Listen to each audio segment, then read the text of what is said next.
Okay, we're just getting reports from Germany where the Euro Championship is being decided, and Spain is the new champions of Europe, winning the UEFA Champions League by 2-1, defeating England. So the cup is not coming home yet. Another 4 years to wait for it. Let's continue with the rest of the bulletin. And last week, the Supreme Court decided that financial allocation to local governments should be straight to the local governments, and state governments should not tamper with them. Again, the court ruled that caretaker committees are illegal, and every local government council should be run by elected chairman. The decision has excited many advocates of local government autonomy. Algon has saluted the Supreme Court and gone ahead to ask that the SEC, that is State Independent Electoral Commissions, should be scrapped and all local government elections conducted by INEC.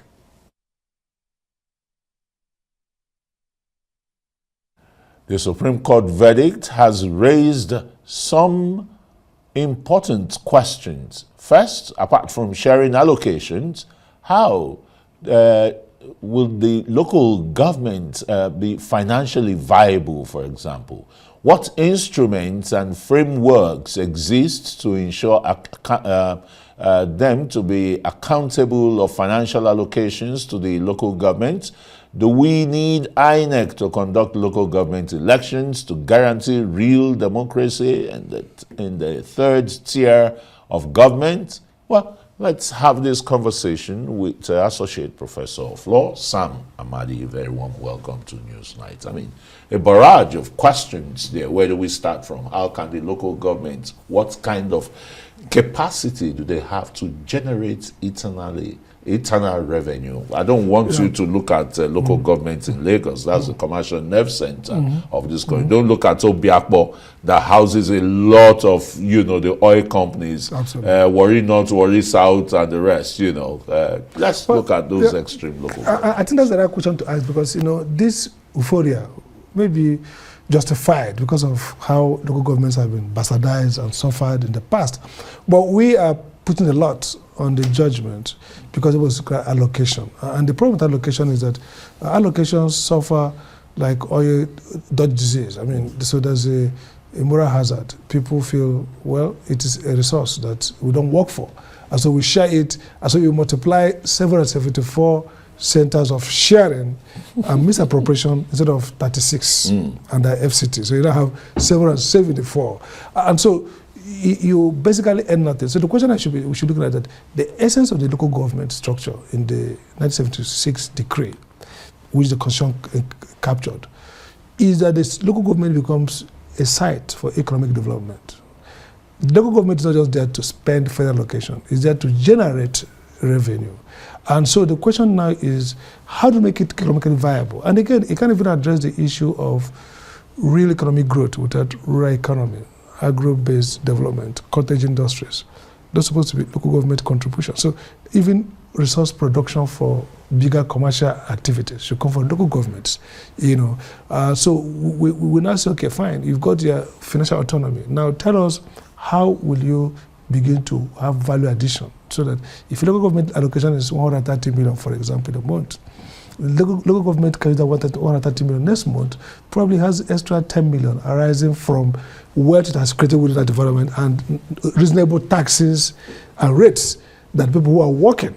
If you have markets, for example, in the colonial era, the local government will raise some money to do roads, to build markets, to build cottage industry, healthcare centers.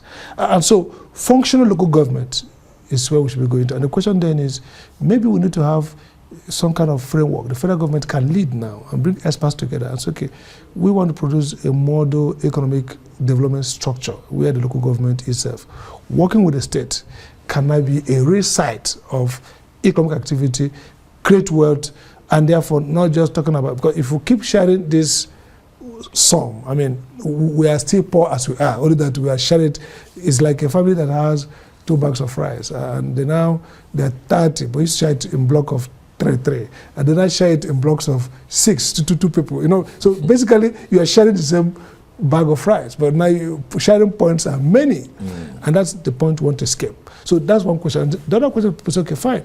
Even this allocation were then to the local government, see the assumption that the governors capture these funds, probably use them for other non-developmental purposes. Now, local governments chairmen are going to be mini governors, in which case there are no structure of accountability. We're going to have strong council, because the local government council itself is not a chairman. These are councillors elected. Would they be independent, or would they be like state assemblies? In which case, basically, you are in the same pot of soup. You are still in trouble. So, what is in fact, the state is even much more easy to exert accountability. How many people really stay in local government? Think around rural-urban migrations. If you look at many local governments, apart from the commercial ones, let's say FCT, let's say Ikeja, Lekki area, Lagos, Obiabo, or Kano. Places where you see a concentration. Most local governments, what you're going to see is rural drift. People are moving from those local governments. The leading lights are in the city. So who is going to be in the local government to exert accountability?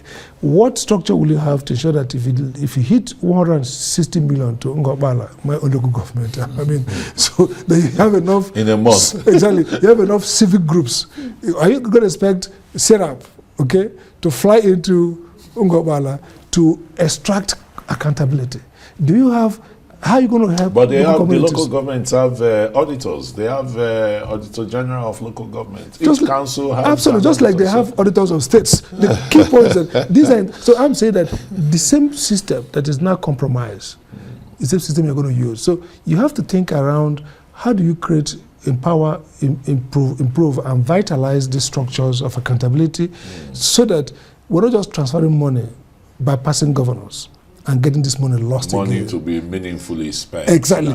How do we ensure that local governments themselves are open to oversight? And this is where I think maybe the federal government should go further.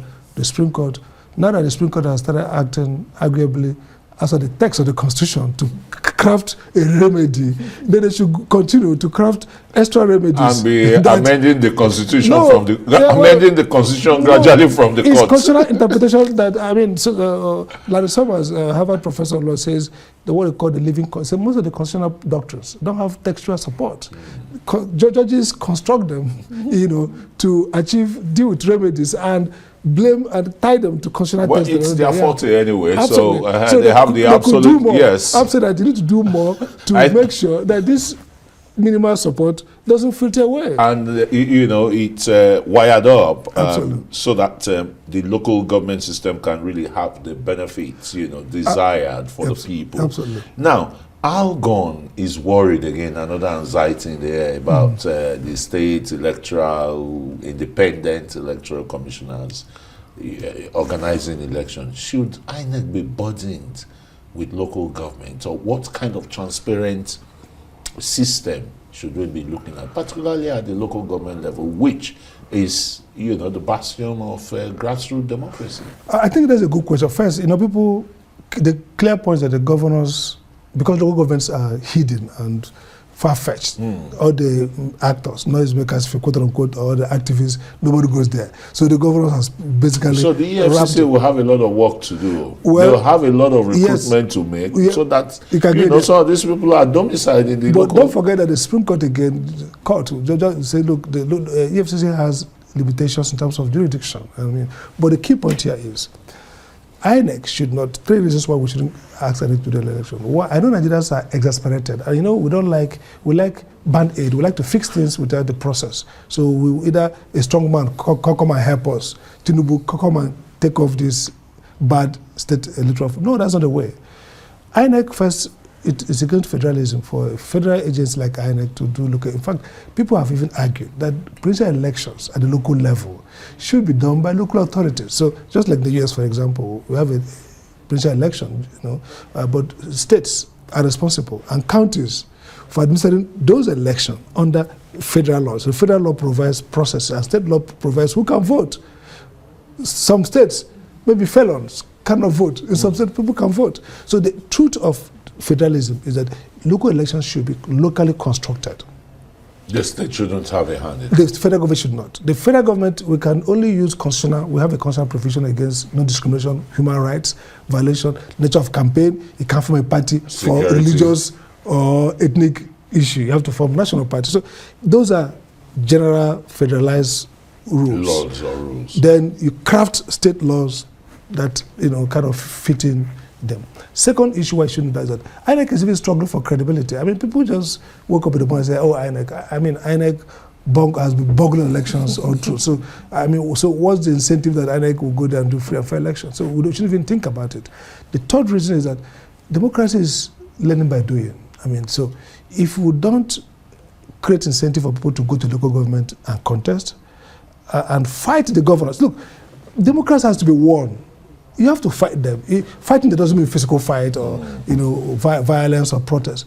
People have to show enough concern about outcomes in local election.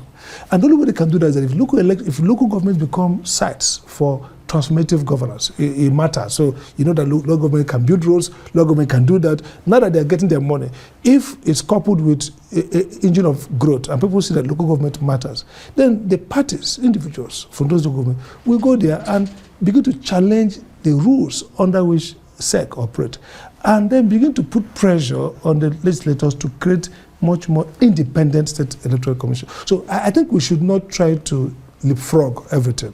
We shouldn't try to magically conjure up democracy. Let me ask you We have something. to walk through the process and clean it up. How democratic is it to put the burden on local government on the payment, 5% of the local government allocations going to traditional rulers? If you have a local government with 20 traditional rulers, what happens? Well, that's also why we are running anomaly. Look, local government, if you say that chieftaincy is local affair, the local government should be free not to have chiefs or to have. So see the point I'm making? You can't impose on them a responsibility. My own view is that communities own chieftaincy. So if you look at many places, the communities that some, like the South is funny. Most of the chiefs have no cultural validity. I mean, so governors in great That's why the titles are always one, no two. So they have no cultural validity. So if you want to saddle yourself with maintaining chiefs, then you see a responsibility. The local government, so you can see local government have different. Kind of local government, because it has the money, 44. can say we only take 1%. Whereas, let's say, Lagos can say 5%. They should have you shouldn't mandate something. And so the question for me is this: once you have a functional local government, they decide for themselves the various issues around customary issues, chieftaincy. Some may not have anything to do with it. Some may become republic. And by the way, we like to have tags that we don't have. The meaning doesn't make sense. A republic really actually means you're not going to have chieftains. You're going to have for life kings. You're going to have royalties. That's why a republic. So when we say a republic, the US, the French Republic, republics arise from the fact that there's egalitarianism, and therefore the whole idea of traditional rulers, something that you inherit. And many of these places, they're elected. So if you elect traditional ruler, what's the difference between the traditional community electing a traditional ruler and electing a councillor and electing a commission chairman? So I think we need to find a way to transform from this contradiction that we inherited. For me, I have no sympathy for traditional rulership institution. I feel that those who want it should bear this burden voluntarily, so that the state government should have nothing to do with them, official, no formal funding for it. Those who have historical legacy, I mean, some are rich historically. Just like, for example, the Oba of Benin, even the Oba of Benin, they have natural wealth, gold, maybe investments. If you look at the UK, I mean, they talk about the kingdom or in England, they have historical wealth. I mean, it would be wrong to ask taxpayers to be paid to fund them, for example. But if they already established monarchs that have investments, have reams of gold. But the taxpayers in the UK still funds the monarchy. They take care of them. Well, if they do that, I doubt. But if they do that, that's what some people are saying. And the monarchy. See, by the way, UK is not a republic. It's not a republic. It's still a constitutional monarchy. It is. Yeah. So we are a republic, and if we claim to be a republic, then we can be. We should do away with monarchy. We should be emulating the US, France, republics and not UK, England or Britain or United Kingdom, which is a constitutional monarchy. Constitutional because the monarch does not make rules and laws, but they are the head of government. Head of government in a ceremonial sense. But the real point here is, let's allow local systems work for the people the way they choose to. And that's the idea of structuring federalism. Allow locals determine. Don't federalize outcome. Don't ask that what obtains in the north, for example, should obtain in the southwest or in the south to south-south. Don't think that what happens in Olobri or things that happen among the Jaws or Karika people who have elaborate ceremonial chieftains. So diversity is the idea, but the central thing is functionality. You have to create the words. And so every institution should be, Nigeria should have an ideology of wealth creation. That's what matters now, because we are really a poor people struggling to do a lot of things and would have the money. So I think we'll be interrogating more of these issues, you know, in our subsequent programs, and you would definitely come on and see how the local government, you know, can generate their own income. Very important. And not be over-reliant on the FAC allocation and the rest. That one is statutorily there, but they must look inwards. Absolutely. Dr. Sam Amadi, Associate Professor of Law and Rise News Analyst, thanks so very much, like always, for coming on this night.